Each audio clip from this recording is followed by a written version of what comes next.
Bismillahirrahmanirrahim. Elhamdülillahi vahdə. Və salatu və salamu alə mən lə nəbiyyə ba'də əmə ba'd. Esselamu aleykum və rəhmətullahi və bərəkatuhu.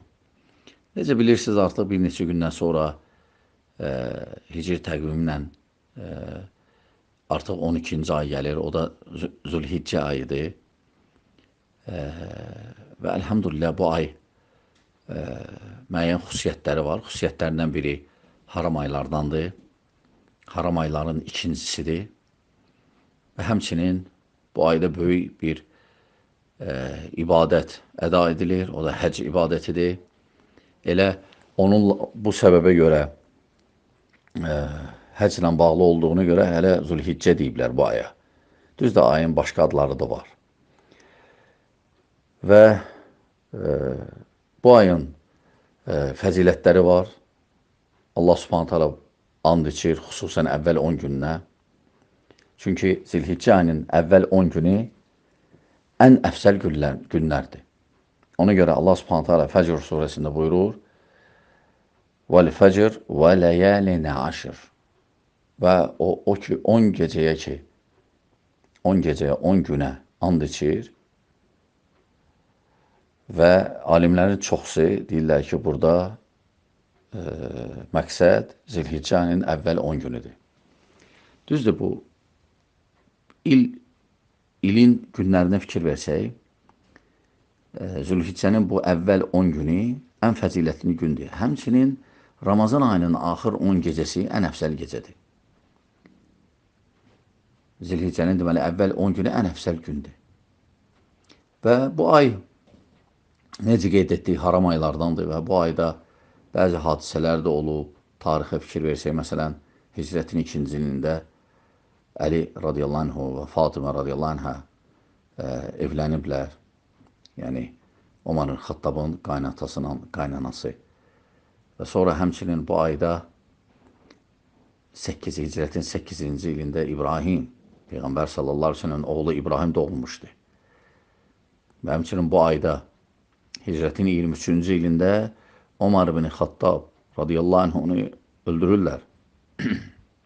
Və həmçinin hicrətin 35-ci ilində məhz bu ayda Osman radiyallahu anh onu öldürürlər.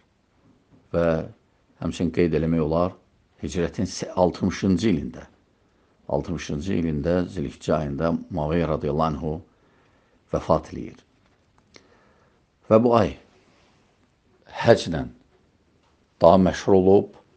Və necə bilirsiniz, həcc İslamın 5 şərtindən biridir və imkanı olan həm maddi, həm fiziki məhz bu ayda həcc edirlər.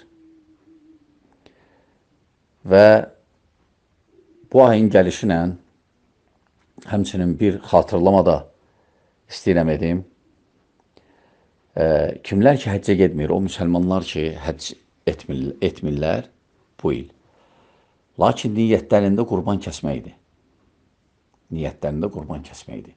Sadəcə bu sünnədə gəlib ki,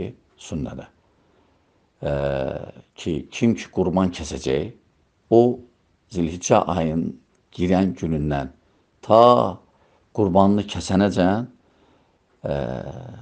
saçından, dırnağından götürməsin içinə. Deməli, ona görə kimlər ki qurban kəsəcək, yəni bu məsələlərə fikir versinlər. Düzdür, bu alimlər arasında, hətta məzhəblər arasında, məsələn, Əbu Hanifə, Malik, Şafi, Əhməd, rahiməhumullah, onların arasında bu fikir ayrılığı var. Məsələn, eləsi var, deyiblər, mübahdır, olar, yəni, heç bir problem yoxdur götürmək. Bəzilər alimlər deyiblər, məkruhdur, haram deyil və bəzi alimlər İmam Əhməd kimi haram görüblər. Lakin dəlil nə var? Dəlil bu barədə təbii ki, Ümmü Sələmə radiyallahu anhə rivayət edir.